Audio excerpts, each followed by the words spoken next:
আসসালামু আলাইকুম। আমি রোজিনা খাতুন চলে এসেছি আমার বিসমিল্লাহ মিনি কিচেনে। তো আজকে আমি আমার পছন্দের কিছু বানাবো না।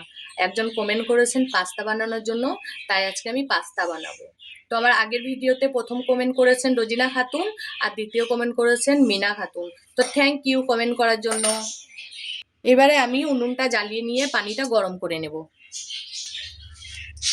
তো আমার পানিটা এখন গরম হয়ে গিয়েছে, আমি এখন পাস্তাটা ঢেলে দেবো। বিসমিল্লাহির রহমানির রহিম। সামান্য লবণ দিয়ে দেবো, একটুখানি লবণ দিয়ে দিলাম। আর দিয়ে দেবো একটুখানি রিফাইন অয়েল, যাতে পাস্তাগুলো লেগে না যায়। তো একটু নেড়ে নিচ্ছি।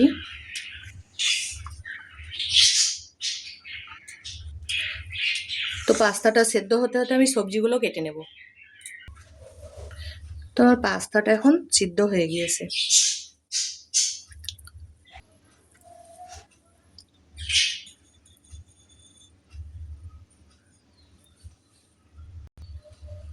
তো আমি পাস্তাটা ভেজে নেওয়ার জন্য কড়াইয়ে তেল বসিয়ে দিয়েছি। তেলটা আমার গরম হবে, দিয়ে আস্তে আস্তে একটা একটা করে সব মশলা টশলা দিয়ে দেব। তো তেলটা আমার গরম হয়ে গিয়েছে, এবার আমি রসুন কুচি দিয়ে দেব, দিয়ে দেবো আদা কুচি, দিয়ে দেবো কাঁচা লঙ্কা কুচি, আর দিয়ে দেবো পেঁয়াজ।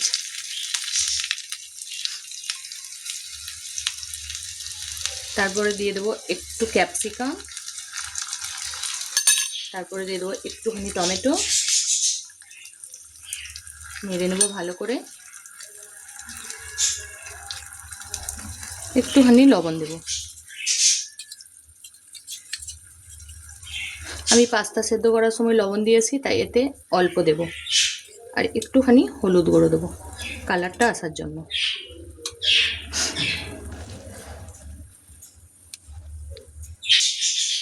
তো এবারে আমি একটুখানি সয়া সস দিয়ে দিচ্ছি,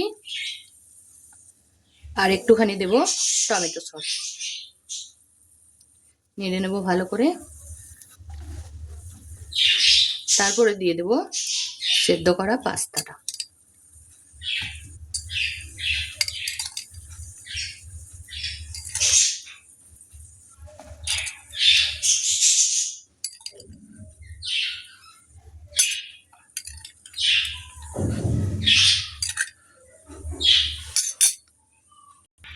তো পাস্তাটা আমার হয়ে গিয়েছে, এবার আমি ওপর থেকে একটু ধনিয়া পাতা কুচি দিয়ে দেব,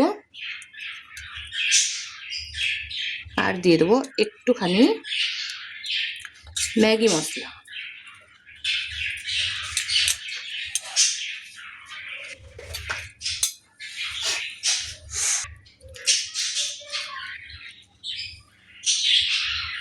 তো এবারে আমি ওপরে থেকে একটু চিজ গ্রেট করে দিয়ে দিচ্ছি।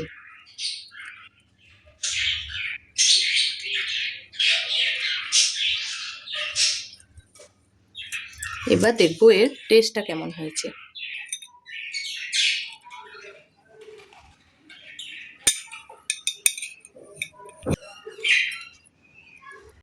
Yummy!